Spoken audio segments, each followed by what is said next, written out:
ఈ జగన్మోహన్ గారు కట్ చేసిన కార్యక్రమాలన్నీ అమలు చేయాల్సిన అవసరం ఉంది.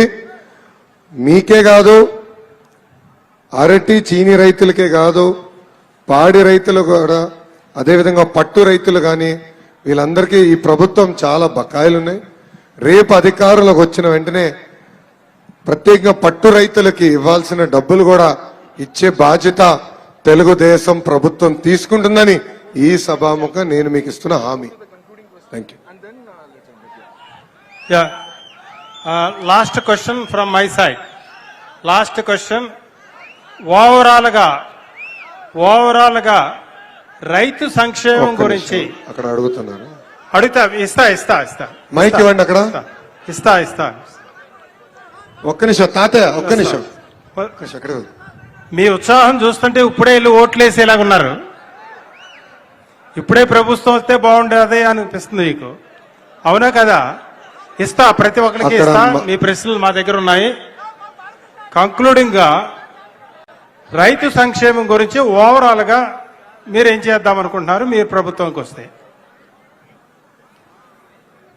తెలుగుదేశం పార్టీ అధికారంలోకి వచ్చిన వెంటనే గతంలో ఎట్లయితే ఇన్పుట్ సబ్సిడీ ఇచ్చి మిమ్మల్ని పెద్ద ఎత్తున ప్రోత్సహించామో అదే కార్యక్రమం మళ్ళీ తీసుకొచ్చే బాధ్యత మేము తీసుకుంటాం. రెండోది, అవసరమైన పరికరాలు, ట్రాక్టర్ గాని స్ప్రేయర్ గాని ఇవన్నీ కూడా డైరెక్ట్ గా బటన్ నొక్కితే మీకు అందే విధంగా చేసే బాధ్యత తెలుగుదేశం పార్టీ తీసుకుంటుంది.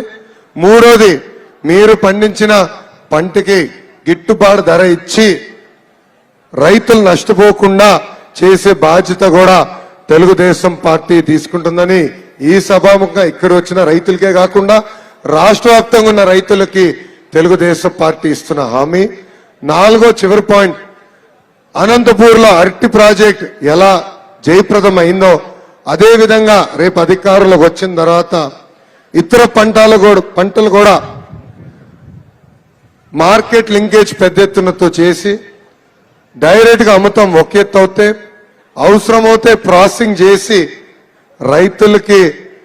రైతులు పండించిన పంటకి ఈ ద్వారా గిట్టుబాటు ధర అందజేసే బాధ్యత కూడా తెలుగుదేశం పార్టీ తీసుకుంటుందని ఈ సభాముఖంగా రైతన్నకు హామీ ఇస్తూ, తెలుగుదేశం పార్టీ లక్ష్యం ఒకటే, రైతన్నలో ఆనందం, సంతోషం, చివరిగా నవ్వు ఉండాలన్న లక్ష్యంతోనే మేము పనిచేస్తామని ఈ సభాముఖంగా రైతన్నకి ఈ లోకేష్ హామీ ఇస్తూ, ఈరోజు పెద్ద ఎత్తున అందరం చర్చించుకున్నాం. మీ సమస్యలు తెలుసుకోవడానికి అవకాశం వచ్చింది. ఈ బాక్స్ లో చాలా మంది వాళ్ళ సమస్యలు చెప్తాం జరిగింది. వాళ్ళ ఈ వచ్చే ప్రభుత్వం నుంచి ఏం ఆశిస్తున్నారో కూడా చాలా స్పష్టంగా చెప్తాం జరిగింది. ఈ ఒక్కొక్క దాన్ని కూడా రేపు అంటే వచ్చే 10 రోజుల్లో మీకు వాట్సాప్ ద్వారా కానీ SMS ద్వారా కానీ లేదంటే ఫోన్ ద్వారా మీతో మారుతామని ఈ సభాముఖంగా ఈ వినతి పత్రాలు ఇచ్చిన రైతులందరికీ నేను తెలుపుకుంటూ, నాకు అవకాశం ఇచ్చిన రైతులందరికీ పేరు పేరున నా హృదయపూర్వక నమస్కారాలు తెలుపుకుంటూ నేను సెలవు తీసుకుంటున్నాను. అందరికీ నమస్కారం. జై తెలుగుదేశం. చంద్రబాబు నాయుడు గారి నాయకత్వం, చంద్రబాబు నాయుడు గారి నాయకత్వం. జోహార్ అన్న ఎన్టీఆర్, జోహార్ అన్న ఎన్టీఆర్. జై హింద్. నేను మీ దగ్గరకు వస్తున్నా, ఇప్పుడు వస్తున్నాను, అటు వస్తాను, మీరు వచ్చి చెప్పండి. మీరు రాజధాని అంటే ఏం చెప్తారు సార్? రాజధాని ఎందుకు ఈ ఆలోచన చంద్రబాబు నాయుడు చేయలేదు సార్? మరి అప్పుడు ఇప్పుడు ప్రజలంతా అంగీకరిస్తేనే అమరావతి తీసుకొచ్చింది. ఎన్ని భూములు కొన్నారో ఆ కోపం మీదనే మీరు రాజధాని మాకెందుకు